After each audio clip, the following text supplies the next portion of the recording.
computadores, esos son... Tablets incluso, para repartir. Claro, ¿qué les pareció en términos de educación? Que sigue siendo la principal reforma y la principal preocupación del gobierno el tema de la educación. O sea, ahí hay una continuidad y que da la sensación de que no pierden el norte pese a todos los embates que se han conocido y todas las ganas de que quizás se establezcan las prioridades. Por otro lado, sigue siendo, y de hecho lo decía el ministro de Hacienda Valdés, sigue siendo la principal prioridad del gobierno el tema de la reforma educacional. Por eso, yo siento además vea que es importante que se recupere de una vez por todas el control de la agenda. Y que se pone fecha.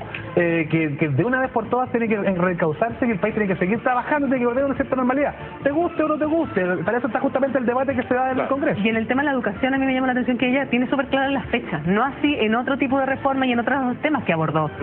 Pero quizás yo creo el mayor error que se cometió en educación, y esto fue en 2014, cuando se presentó la reforma educacional, es que no se dieron las fechas.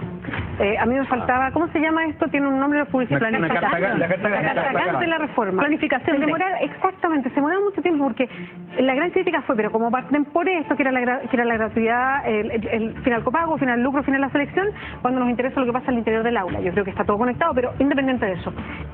No había una carta clara que te dijera una proyección de decir, mire, estos proyectos los presentamos en 2014, esto en el 2015, esto... El mapa no entendiera, exacto, y para saber si se demoraron en eso, yo creo que eso fue un error garrafal. Totalmente. Porque nadie entendía muy bien para dónde. Pero ahora tú sientes que ella repara un poco ese error dando fechas. El problema es la sensación que queda. Lo que pasa es que hoy día la agenda la tomó otra cosa, la tomó la desconfianza. Claro.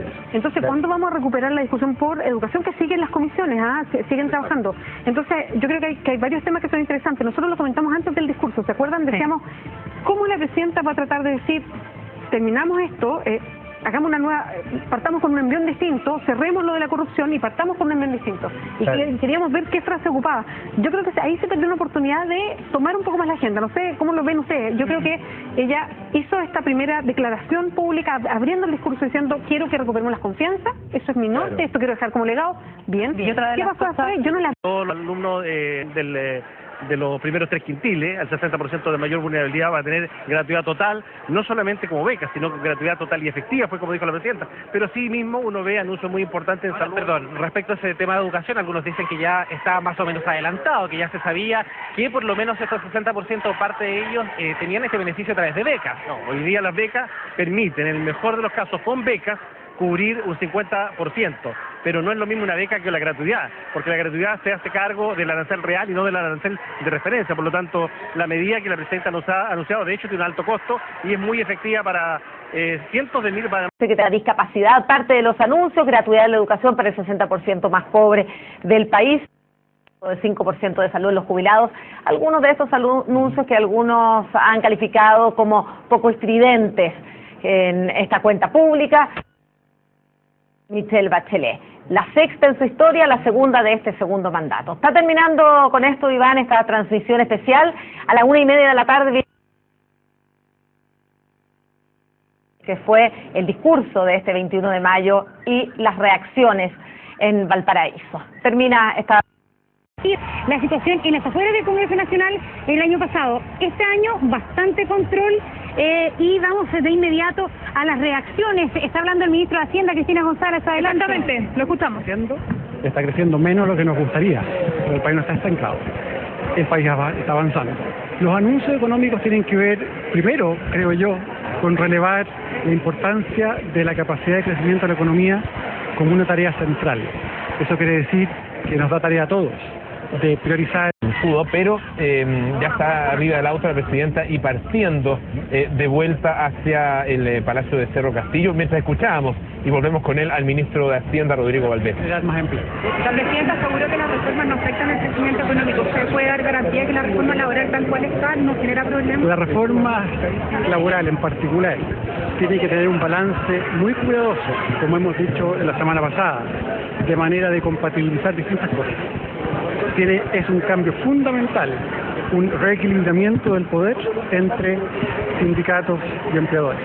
Aspiraciones de distintos sectores. ¿Lo van a balancear? Bueno, no, lo que dijimos nosotros es que el gobierno privilegiaba volver hacia el espíritu de lo que era el mensaje. Pero eso no fue muy claro porque hay algunos diputados que dicen que no entienden a qué se refiere con volver al mensaje. Yo fui muy claro, el gobierno no está por ampliar la negociación a ramal, el gobierno no quiere tener un IPC, indexación en el piso mínimo, porque cree que Todavía no sabe cómo va a participar, van a haber debates, pero de qué manera todavía no lo ha dilucidado la presidenta. El proceso sigue ambiguo, Haciendo ya hace bastantes días una manifestación ahí con una huelga de hambre. Es un caso bastante complejo porque los beneficios que se les había otorgado a ellos por sus padecimientos con el personal de Fuerzas Especiales resguardando todo el perímetro de la Plaza Victoria, que recordemos que es un punto especialmente crítico en cuanto al tema de seguridad, porque aquí se encuentra la casa, digamos, ahí en Cayena, donde justamente se percutaron los diputados que tenían por la vida de justamente Briganti, y dices tú, claro, en la mañana llamó la atención porque estábamos justo frente a la casa y no había ningún tipo de resguardo especial, no había ni vallas papales, tampoco un efectivo de carabineros. En los días previos, cuando veníamos también a reportear, había una presencia policial permanente. Tiene que partir con un juicio moral de lo que hizo su familia, su nuera, su hijo, para que tenga validez, pues si no nos metemos todos en un saco y hay algunos que no tenemos... ¿No me da culpa? Absolutamente, que con un error inmenso no lo he hecho. Y también he hecho de menos medidas concretas, porque no eran medidas para delincuencia. Habló de que este año era el año que más plata había dado en el fondo para comprar terrenos para los mapuches, ¿no es cierto? Pero no se notó que cada vez tenemos más violencia, etcétera. O sea, faltó algo mucho más concreto. Senador, muchas gracias. Volvemos con Alfonso Concha. y eso constituyente. Es que yo creo que es natural que no se den más detalle porque recién va a empezar el debate en septiembre. Yo había dicho antes del discurso que no me parecía que el presidente dijera cuál va a ser el método, que se encerrara en eso, porque primero tenemos que ponernos de acuerdo, incluso la nueva mayoría, cuál es la nueva constitución, no hay acuerdo, a pesar de que hay muchos adelantos en el programa, pero falta. Es una decepción lo que hemos oído esta mañana. El senador Hernán Larraín, Macarena. Bien, evaluaciones por parte de la oposición, pero también de la nueva mayoría se ha calificado como un discurso sin estridencias, incluso desde el propio sector de la presidenta. Cecilia Rovaretti, viuda de Ricardo Soto, cuya ley fue parte de los anuncios celebrados en esta cuenta pública. Volvemos. Reducido de vivienda a los sectores marginales, que la erradicación de 60 campamentos, que hoy día un chileno, y aquí le hablo a aquel que hoy día paga 80% más de electricidad, de la cuenta de la luz en su casa, que el próximo año vamos a discutir en el Parlamento. En que la beca cubre solamente la mitad de lo que efectivamente cuesta la carrera. Esto es gratuidad completa. O sea, aquí los niños del 60% más vulnerables o niñas, estamos hablando de familias, José Luis, que tienen como ingreso familiar hasta 700.000 pesos, no van a pagar absolutamente nada. Y esto tiene un... Día que hambre cumplen varios días y necesitábamos también una señal de que se iba a llegar a diálogo en esta materia. Diputado, le agradezco su tiempo. Muchas gracias.